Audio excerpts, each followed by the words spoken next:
Good, good evening and welcome to our final Facebook convention kickoff party. I'm so glad you're here.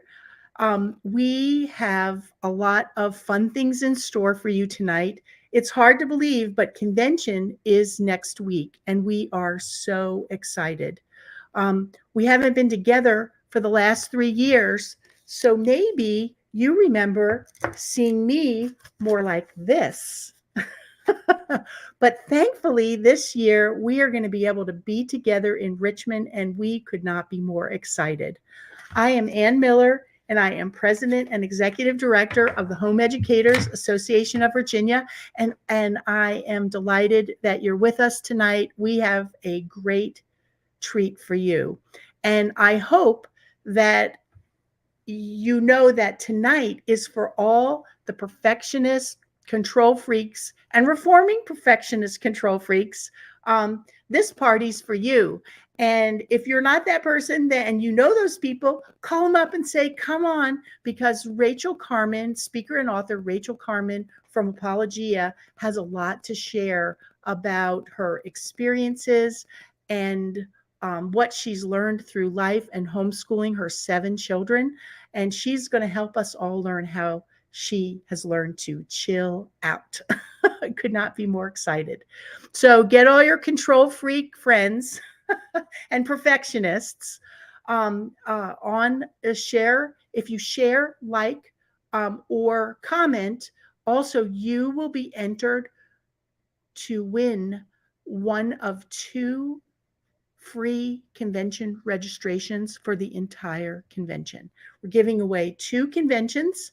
And if you've already registered, don't worry, because we will give you a certificate that you can share with a friend and bring a friend with you. But we're giving away 2 convention registrations tonight. So like, share, tag your friends, tell them to come on. Hey, Lori, you're welcome. We're having a little fun here, just a little kickback to virtual event. For 2 years, we've done virtual events. And so this year, we don't need virtual events. We're going to be live. Yay. Thanks for being here, Lori.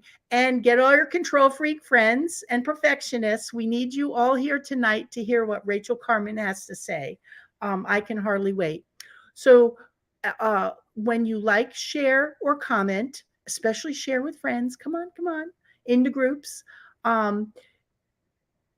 you will be entered to win one of 2 free convention registrations. This is for the whole convention. Comment and share the video, or post to another, or post to enter to win a great giveaway. It is a great giveaway. And speaking of giveaways, I have been on the phone today with Celebrate Kids, and they are giving an incredible offer. And I'm going to tell you more about that at the end. I talk about giveaways. This is like the giveaway of all giveaways. And I'm going to tell you about that. Hey, Nicole, could you put that back up, Maureen? Hey, yeah, there you go. Oh, yay. I'm so glad you're here, and it's probably timely for a lot of us. I'll raise my hand here. Hey, David, so glad to see you.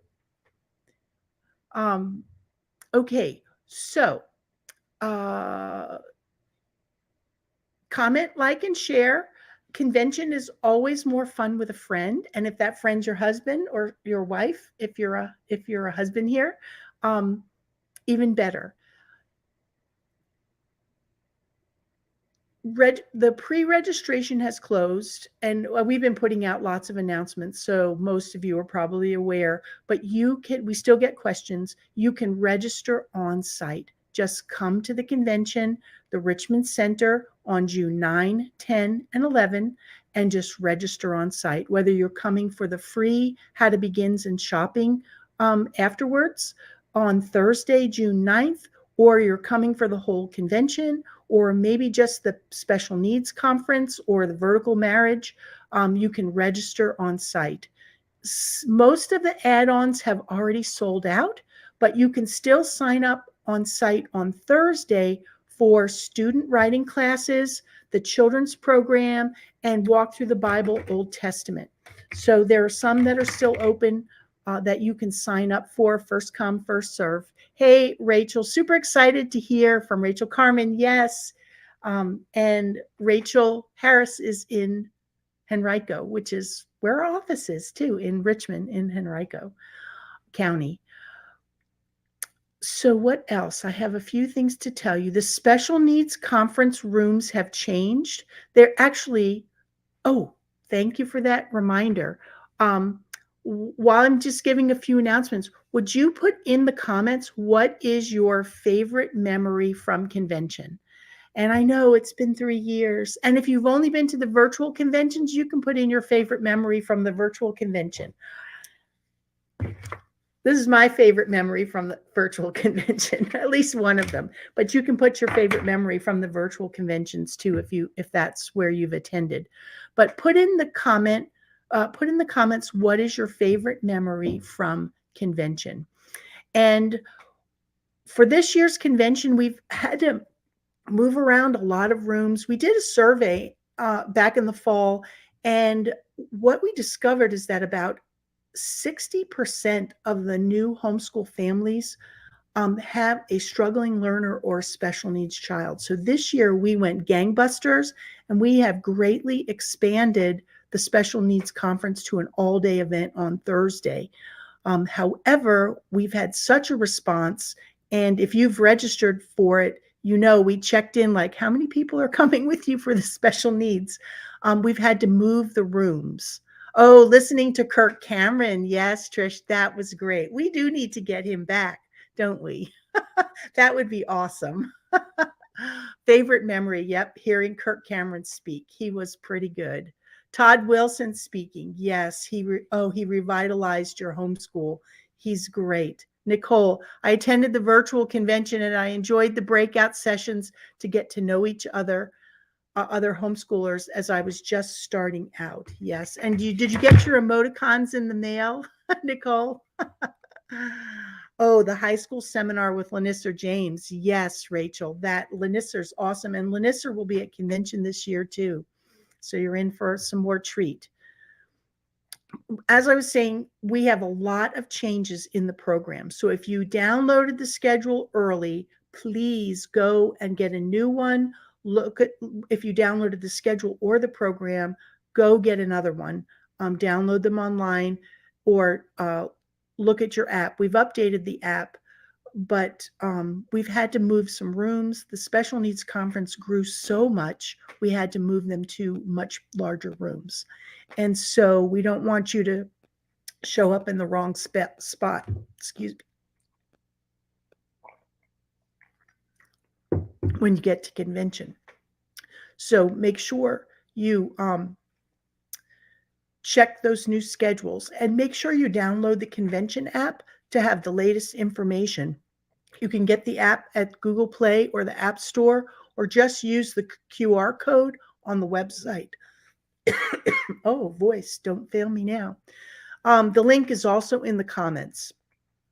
And you can go to hav.org/convention-app to learn more. The apps are great. You can heart all your favorite workshops. You can set up your schedule on there. I know, Candace Duggar, it's hard to believe it's a week away. We can't believe it either. But it's coming, and we're so excited. One other thing I was asked to mention is if you can also get a text reminder about the convention, and there will be text instructions coming your way. And this year, the shuttle bus will be only on Friday. It's the busiest traffic day, and you can park free at City Stadium and ride the shuttle bus to the convention center.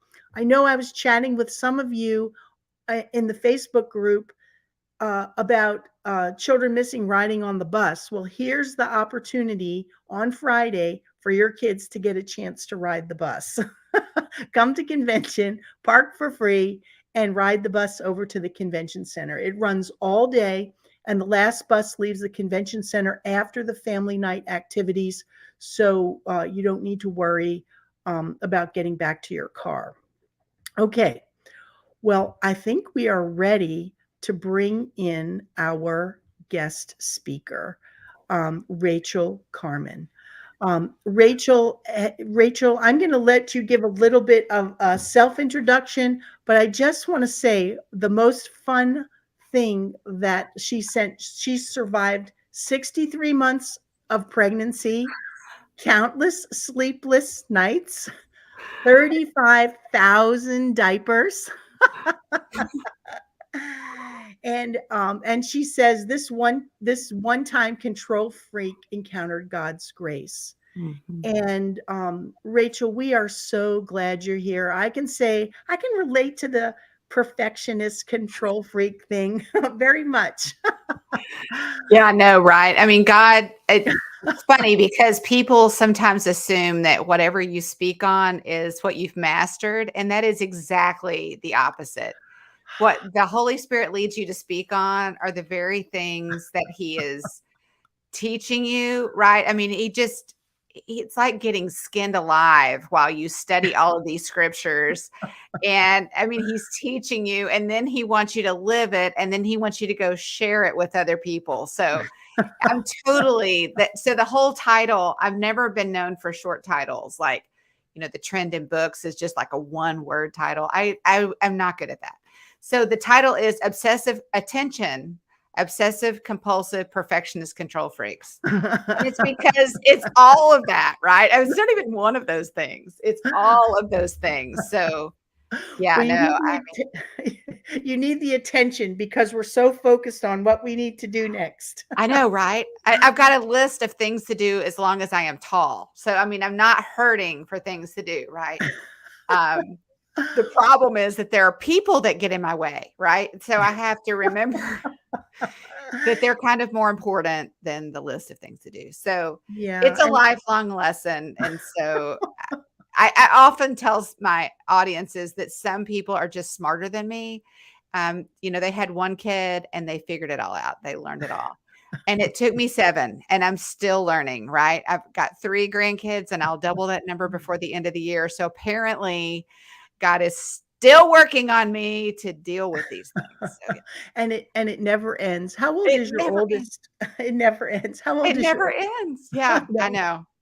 Yeah. We have 8 and our oldest is 40. And and it never ends. No. Rachael and her husband Davis are the owners and founders of Apologia, which we love Apologia, and they will be at convention. And Rachel's going to be talking about a few things: how to die to yourself and live to tell about it. I want to go to that one. Mary, Martha, and me. And of course, attention, perfectionist, control freaks, chill out. Yeah. Homeschooling isn't the answer. And Rachel's going to be doing an evening of real refreshment, which we've just you did it a few years ago when we had a convention, and I still hear people talking about it and how revived they were after being there. And you just bless so many moms. So Rachael, you have 7 children. Tell us a little bit about yourself and about your story. Okay, so a little known fact, because people assume, because I've got 7 kids and I've been doing this for so long, that I always wanted to do this. I did not always want to do this. No? No, we were talking about this beforehand. I really thought homeschoolers were just super weird, and I didn't want to be one of you people. So, yeah, full disclosure, I made fun of homeschoolers to their face. And I think one of the lessons that I learned from all that is a lot of young moms, this is like a spoiler alert. The people that are most critical of you, I believe it's because they're under the conviction of the Holy Spirit and God is working on their hearts to move them in that direction. So I would say, and this is biblical, right? Pray for your critics. Bless those who persecute you. I mean, it's in there. And I really do think it applies because I was definitely that. There were these 4 women that God placed in my life that were homeschooling moms, and I made fun of them. I gave them the hardest time. I said that was the dumbest thing I had ever heard. I mean, yay, I said it to their face, but it was really rude. I mean, really bad. Well, I imagine some of our listeners, hey, if you thought homeschooling was the dumbest thing, or you thought you would never homeschool, and Candace Duggar, I know you're out there, put it in the comments. Let Rachel know what you thought about homeschooling before you started. You're not alone there, I don't think, Rachel. Yeah, no. And so, we came to our first homes. This is what's so amazing. This last weekend, as God would have it, we graduated our number 7 after 26 years on a journey I didn't want to take. So, woohoo! I could use those hearts now. There you go. Exactly. Exactly. I need 4 more. And I'm so grateful. I'm beyond grateful. I am just overwhelmed at God's grace and his mercy. It's been gloriously humbling. And I've learned, I'm confident that I've learned more than my kids, which is a thing. I mean, I have a college degree. I thought that I knew stuff. And then I started home educating my children. I was like, whoa.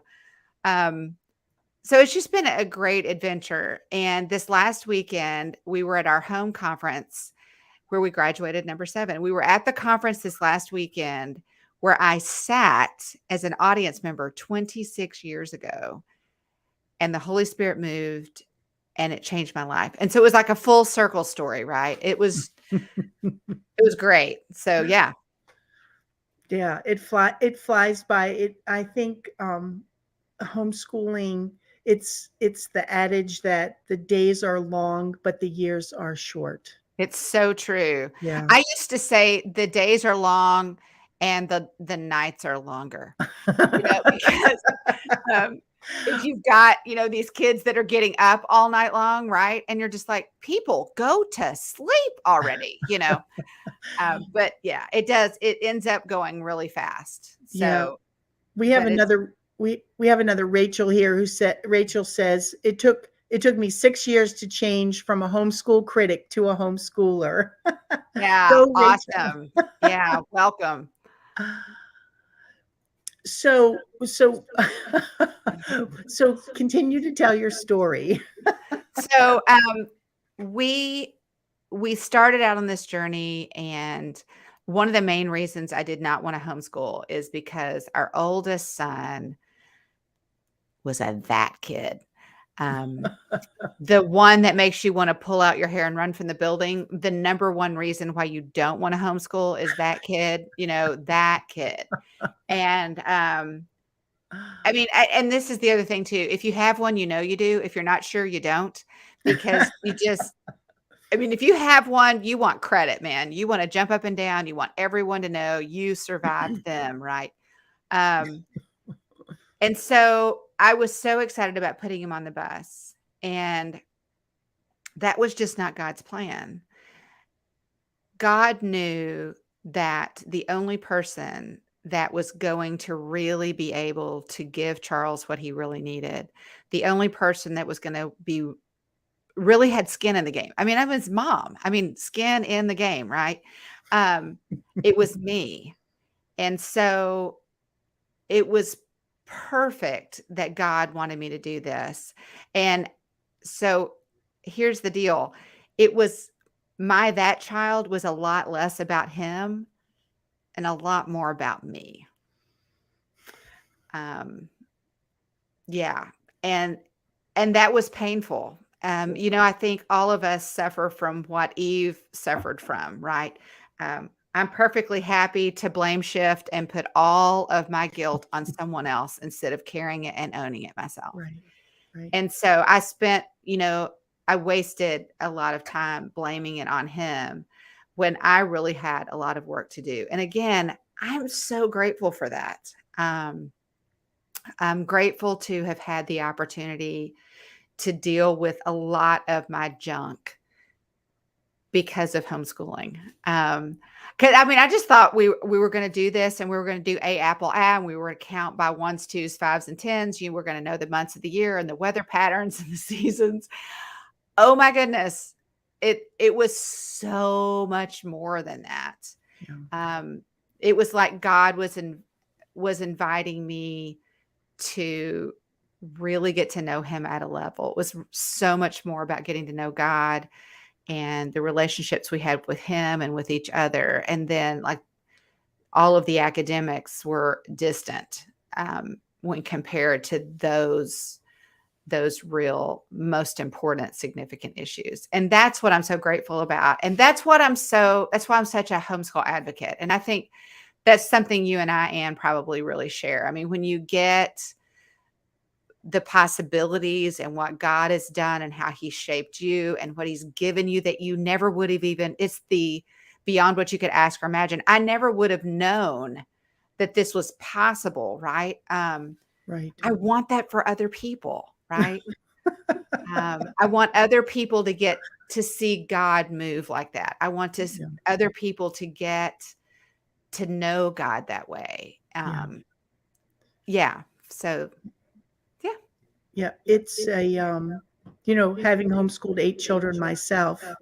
Oh, Mhm. here, Nicole said, this is my first year, and that has blindsided me. I was so focused at first, too, on the academics. Yeah. Yeah. The academics really I mean, the academics are important, and we don't want to miss them.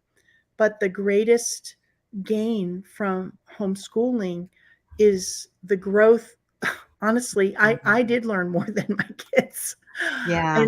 And my kids couldn't believe, like, Mom, we can't believe how you've changed.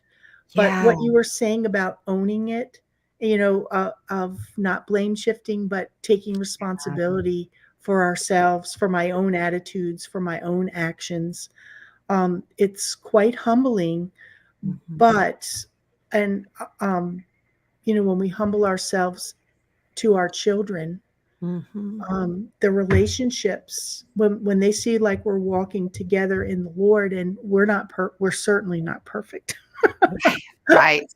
Right. Not even close. Yeah. Yeah, yeah. So do you want to talk a little bit about what was your most challenging thing about homeschooling? Yeah, I love that. I love it when people send me questions in advance so I can sort of think about them. So, I mean, Just one. my most challenging thing about homeschooling was me. I mean, I was the obstacle. I was the obstinate one. I was the one that wasn't teachable. I was the one that wanted things my way, right? I wanted my life back. I mean, I gave birth to you people. Now you get on a bus and you go so I can do what I want to do. I mean, it's hideous to recount, but it's true. I mean, I really, really, really wanted things my way.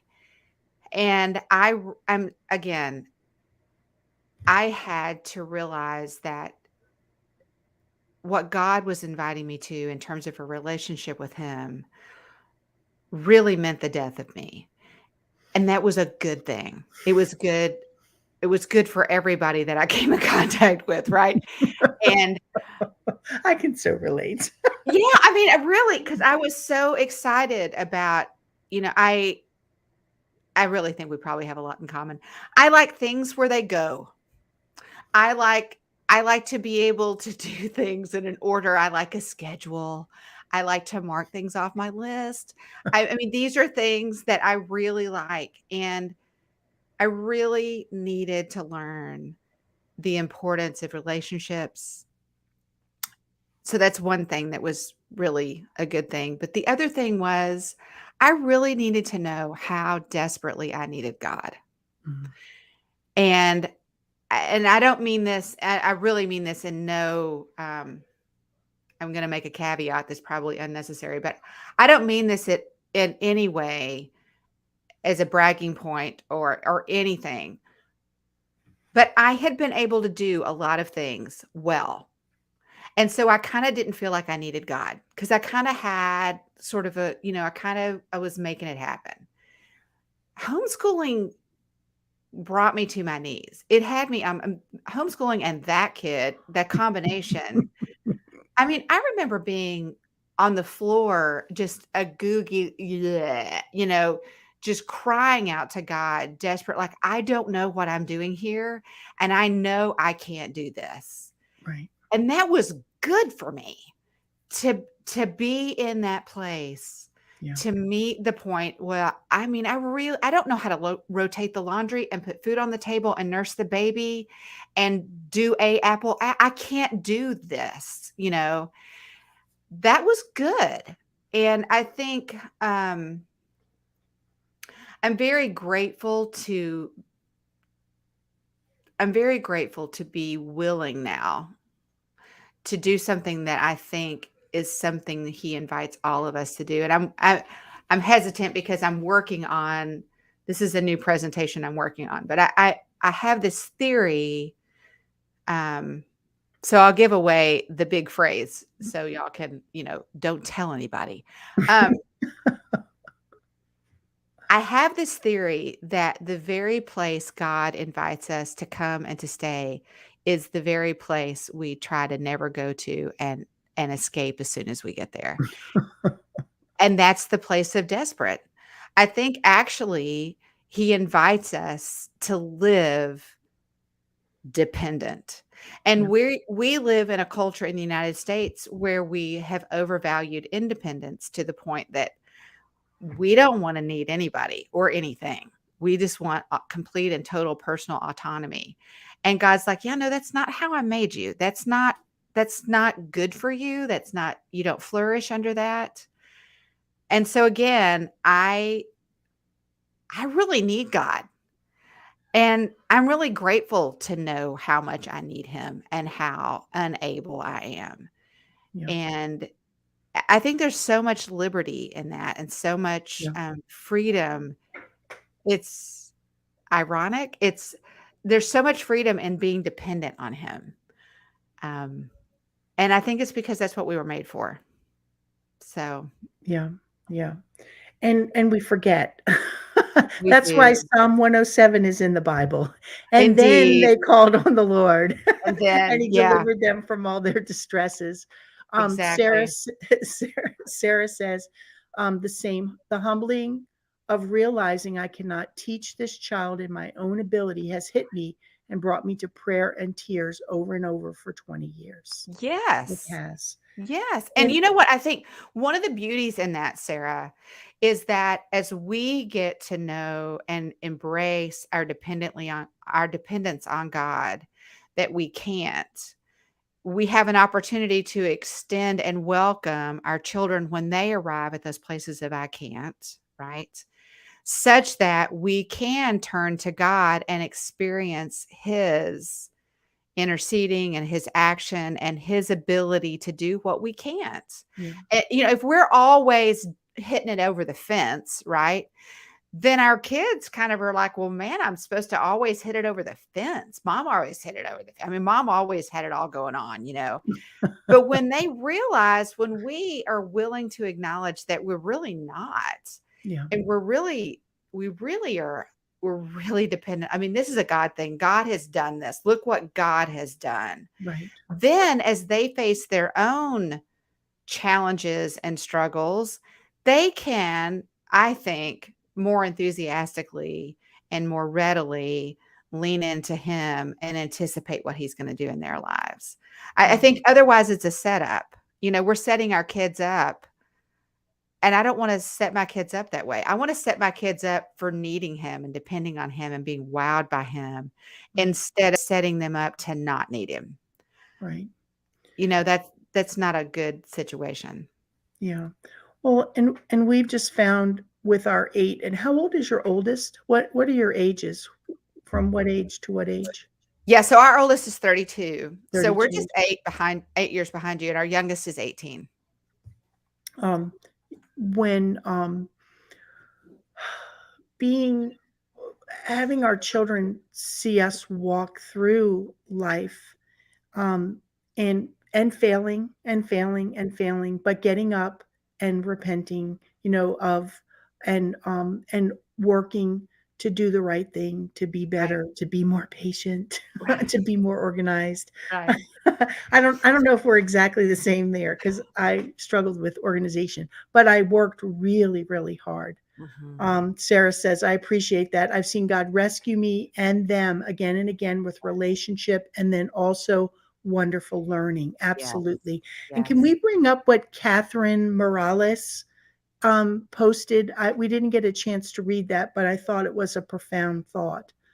Um, yes, academics fall into place naturally after the relationship building between parents and children and spiritual growth experienced by all.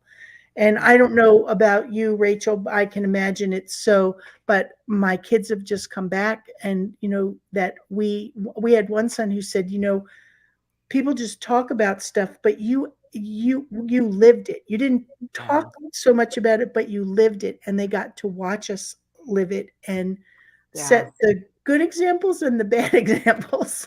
Yeah. um, Yeah. We but made our own version of the good, bad, and the ugly around here, right? I mean, we did it all. And I think also, Anne, the other dimension that you and I share is we are at least at some level public figures. And so, the God of the universe has not let us get away with just some sort of a facade of having it all together. We've had to do the really hard work. I tell a story. There was one year, there was so much character work to do around here that I think I was supposed to be in lesson 36 or like week 34 of Sunlight. And I think we were on like week 4. So, you know, so to that one woman's mom's comment, we were working on we're working on the character and working on the yeah, relationships and just having to trust God for the academics. And yes, he's never let us down. I right, mean, I've just been amazed on more than one occasion how God has just done what he said he would do, right? Redeemed all of those lessons that I never got done. yeah, Um, because, and not always, not perfectly by any stretch of the imagination, but I will say the times where we dared beyond ourselves to trust him and chase after the more important things, he always restored the years that the locust had eaten. He yes, always came in and multiplied the work of our hands and established the work of our hands such that, okay, we didn't do those lessons, but you know what? It yeah. got made up in some other way. I can't explain it. So I think the diligence in both endeavors, in the relationships and the character and the diligence in the study, it all comes together. It's just remarkable. It does. And I know, the the as my kids grew up and they launched, the opportunities that opened for them were more based on their character. Yeah. Yeah. And some of the skills, like the hands-on skills they learned remodeling our house, or they got a home education. Yeah. Would you have experiences like that with your own kids? Well, I think ours ended up being, we've traveled so much with Apologia, and God has given us the opportunity to actually literally speak around the world. And Yeah, so I've spoken in Germany and the Philippines and Japan, and Davis has been to South America. We went to Kenya. I mean, we've had all of these remarkable experiences, and that's really more of what we saw for our kids was these opportunities to travel internationally for a mhm, variety of different reasons, mission, some of it was educational in nature, but being able just to navigate the world and navigate different cultures and different people and lean in and really be present. I think that's the biggest thing that our kids, one of the things that we focused on, and I don't think we knew we needed to focus on it, which is, just another one of those God things. But in a generation, this one right now, that is so profoundly distracted, I think one of the things we did really well was we were present with our kids, whether it mhm. was in a lesson, in a read aloud, on a nature walk, at a meal time, we were present. Now we had the the advantage of not having screens in our hands. I'm dating myself, but that was pretty much It was a lot before. easier It when was there so were much no. easier. It was so much easier. But I think it for them, since we didn't have that, okay, and we practiced being present, when those things did come into their lives, I think they were able to navigate them better. And then I think, and this is all just a grace of God, I think then they valued being present more and were able to show that to peers that had not experienced that. Does that make sense? Oh, yeah. And I It think does. especially at the meal times, I think that was something, and that's completely non-academic, right? But I think the value of sitting at a meal together intentionally, and sometimes it was just like paper towels, right? I mean, peanut butter and jelly on a paper towel. But we were having a conversation and we were all present and we were all taking turns adding to the conversation. I had no idea how important that was going to be. Yeah. But I think that ended up being, and I saw it as they, on holidays or on vacations, they would invite friends to the house. And that was the standout to the friends, is that we would all sit together for a meal. Or that we were, and I was just like, wow, I had no idea. So, I think I like to talk a lot about, especially when I talk about that child, but it doesn't have to be that child because I think it's actually, this generation has an opportunity. But I talk a lot about the idea of changing the world. And I think that phraseology gets a bad rap sometimes because sometimes people assume that what I mean by that is you have to go on to be president. Right. I don't think you have to be president to change the world. No. I think No. I think being present, being genuine, being diligent, being a person of integrity, I think those are the things that change the world. And you can do that putting pipes in someone's house. I mean, I don't think you have to be in a prestigious position to change the world. I think we have a million gazillion examples of that. And I think a lot of people have changed the world, meaning where they are, Right. right? Right. And we don't know their names. Yeah. And so that's what it means to change the world, Yeah. is that you're those things where you are, and then you allow the results to be multiplied by the Creator God. And so that's the opportunity I think our kids have, is Yes. to be young men and women of integrity, who are diligent and responsible, who are authentic, who are present, who care and show compassion. Yeah. I mean, those are the people that change the world. And that's what our kids have the opportunity to do. And that's Yeah. what we had the opportunity to teach them, you know? Yeah. We do.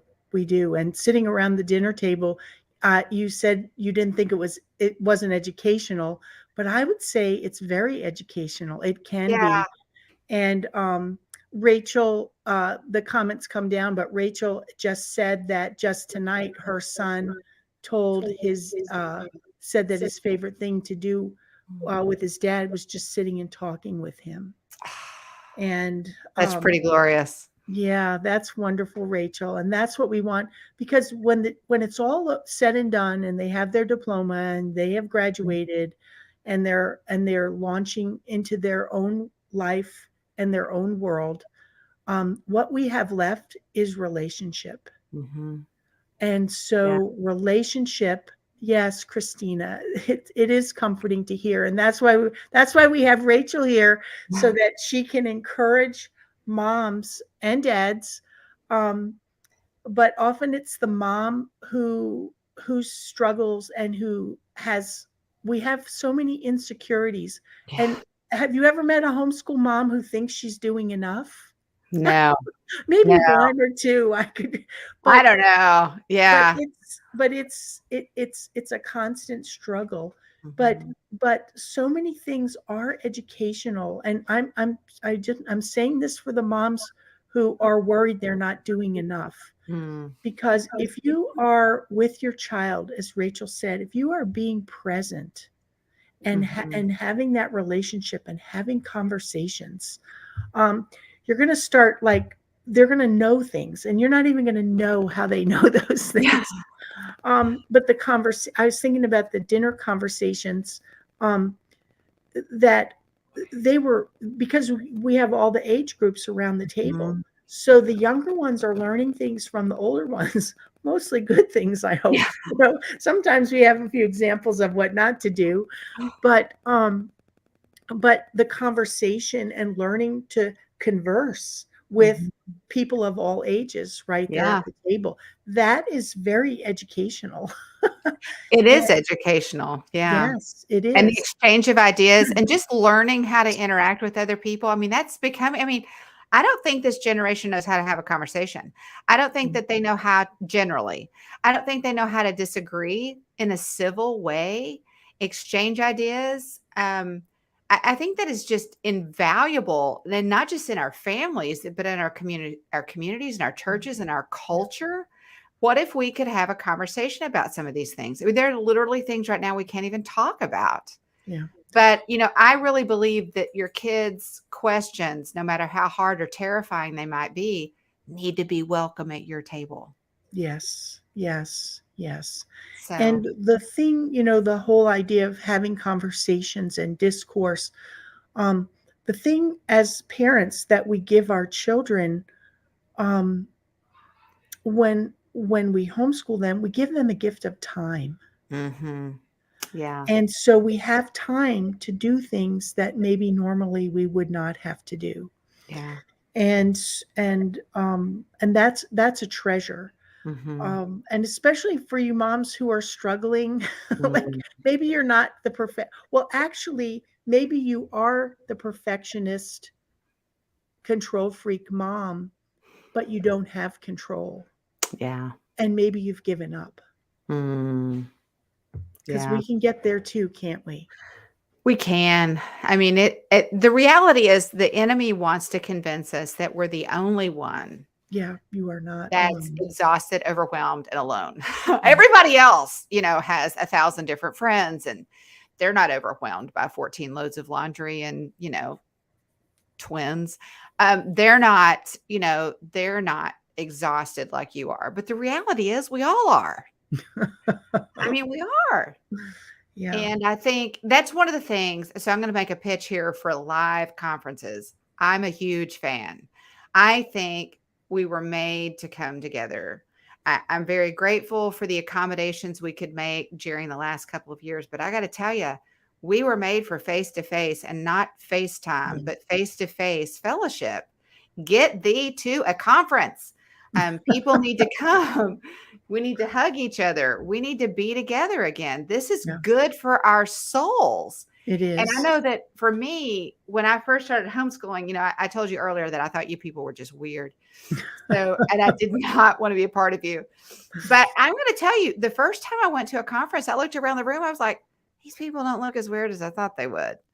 I mean, like these people like look normal. Nobody had two heads. I was like, okay, all right, okay. And I think for me, on my worst days, to have the visualization of all of those people in that room, and I would think, okay, this is a really hard day, but there were thousands of people in that room. Okay, there are other people across this state, North Yeah. Carolina at the time, and they're doing this. I needed to know that I was not the only person. Yeah. So, I mean, if you're struggling with loneliness or being exhausted or being overwhelmed, I really think going to a conference is one of the best investments you can make for the coming new year for your homeschooling journey. Yeah. Go every year. We've gone, I mean, when we first started, it was our shot in the arm going to a conference. And I don't care how far down the journey you get, there is nothing like going to the conference, picking up that book you thought you wanted to buy online and looking through it, holding it, seeing other people. You never know who you're going to run into. I ran into one conference, some people from high school, Yeah, and you never know who you're going to you never meet. know. But I mean, it's been really good, and just see other people, see what they're doing, pick up some new ideas. Look, God doesn't ever waste anything. No. So you go to a conference, God's going to move. He's going to Yeah. do something. He's going to show you something. He's going to teach you something. It's a glorious thing to do. I'm a huge advocate of live conferences, and I'm really grateful for what you do there at HEAV. Y'all put a great conference on. Well, thank you, Rachel. We are very excited. And I know there are, I mean, our Facebook group has more than doubled. And I mean, just last week we invited over almost 300, 260 or 80 new Wow. members last week. Oh, that's so I exciting. know. And so many of you have never been to a convention. Homeschooling Oh, has grown by come. 40% in Virginia. And so Wow. many of you. So we're talking about this convention. You have no idea. Like, what is it, like a room with some books, or, what is it? And I know people. I've been with HEAV since 1989. So I've been doing this a Mhm. long time, probably before Yeah. a lot of you were even born. Not me, And Ann. I'm with you. I'm with you. and every year I have people, well, I've been homeschooling for 11 years and this is my first year to come to convention. I can't believe what I've missed. Wow. I'm never going to miss another one. The experiences that Mhm. you can have, Yep. and and it seems like, well, I won't know anybody, or what will I do? um, you will be blown away, Mhm. um, coming to convention and seeing the other families. Yep. And it's a great diversity of families. I mean, you Yes. have every kind of family there that you can imagine. Yeah. And and hearing the speakers, to Mhm. get a new perspective, because Mhm. we get kind of blinders on, like, Mhm. and we get stuck. Yep. And the convention just gives such new vision, perspective. Mhm. Yep. Every year I would go and I would get answers to my current problems with Yep. Yeah. those. I didn't have just one, those children. Yeah. I would get the answers. And there was a Yeah. time in my life where one year, well, it was over several years, but my mother died suddenly. My father died 8 months later suddenly, Oh, and goodness. like gone, like, hello, they're gone. Um, Mm. we had 3 children who were in relationships moving toward marriage, Oh my engaged goodness. or almost engaged. We lost our church, our fellowship. Mm. Um, and there was some stuff with HEAV, and it was the hardest time of my life. Yeah. And I stopped feeding myself, and Ooh. I stopped listening and going to the workshops and listening to the recordings. Mm. And in hindsight, I can look back to see that I wasn't feeding myself. I Mm. wasn't taking care of myself. And so I didn't get those solutions and those answers Mhm. in the same way that I did.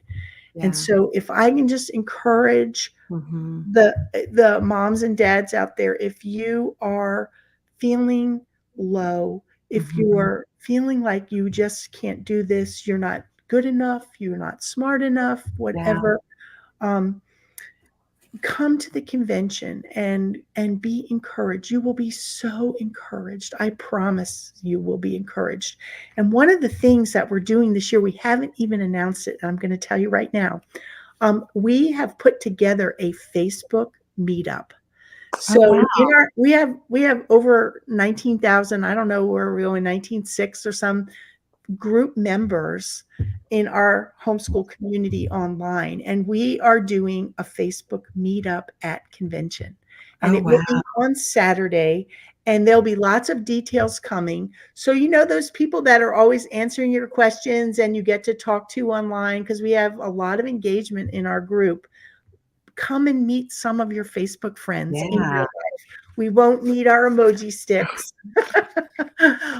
We can see each other face to face. And so I just encourage you. Thank you for saying that, Rachel, about convention and how important and critical it can be, um, in continuing to homeschool, finding the resources you need, finding the solution. And the speakers, we have great speakers, obviously. But you will also find wisdom in the mom or the dad sitting next to you. Yes. Um, and I encourage you, like, say hello. We're going to put your Yeah. where you're from on your name tag, like your city. So Yeah. look around, like, people find their neighbors, like, oh, I didn't know you were homeschooling, and there they are. Yeah. Rachel says the Facebook group is so helpful for new ideas and getting answers to questions. Yes, it is. And how Yeah. great would it be to meet those friends in person at the convention? So come on. Yeah. And I wanna say, as one of the speakers, So when you're a speaker and I'm a speaker, one of the delights as a speaker is I love to share what God has taught me and shown me. I love that. But you know what I really love? I love listening to your stories. Stories. I Yes, yes, love for the yes. moms to come up and say, "Let me tell you what God has done this last year," or I love to pray with the moms. I mean, I make myself available. I'm there. That's why I come. I'm not coming just to stand. I actually have an aversion to stages. You'll find if you come to my sessions, I really try not to get on the stage because I want to be able to be right there with you. I want to be able to touch someone on the shoulder. I want to be right there in your midst. But I want to hear your story. I want you to Yeah, come and say, "Let me tell you what God has done," or "Let me tell you where I need God," or "Would you just pray for me because I'm really having a hard time?" I want to, and I'm just one speaker that's true for. I'm yeah, speaking for all the speakers. yeah, That is our joy, yeah, is to hear your story. So come and avail yourself of this, of the opportunity to hear the speakers, to talk to the speakers. yeah, And the other thing I want to say is too, the enemy's done a number on us. He has convinced us that Zoom is just as good or recordings are just as good, and it's just not. not true. So I just want to double dog dare you to come to conference. Come to conference. Make the investment. My husband he's not anymore, but he used to run a small company. And guess what? As a professional, he had to go to professional conferences every year. Every year. Why don't we bump homeschooling to the professional status that it deserves Yeah, and actually value these incredible opportunities at these conferences yeah. to improve our skill set? That's the opportunity that we have at conferences. So come. I'm Teacher looking forward to training. seeing you. Exactly right. Teacher training. Come Ins and do it. Yeah, for sure, for sure. Well, Rachel, thank you for being with us tonight. Thank I can you. hardly wait to see you at convention in Yes. person. And I'm looking forward to all the moms that have signed up for the Moms Night on Yes. Friday. Is it Friday? I'm really excited. I was working on it all day today. So you registered, come. I know that Yes. there is this, I get it. You get to the end of the day and you're really tired and you're Mm, really exhausted. Come. You will yeah, not be disappointed. I've yeah, been putting together today with my daughter. Everybody gets a take home. Everybody gets something to take home. We've yeah. got some surprises and some games and some worship. It is power packed. It Our is. theme this year is remember and do not forget, based on the book of Deuteronomy, Mm. right? So come, I'm really looking forward to it. Yeah, we have hundreds and hundreds of moms who have signed up. We had to get a bigger room. So we I'm are so excited. so excited to have you come. Yay. And if you haven't registered, pre-registered, don't worry, just come and sign up at the door. Thank you, Rachel. Look forward to seeing you next Thank week. you. I know it's so soon. We'll see you soon. And All thanks again right. for having me. Bye-bye.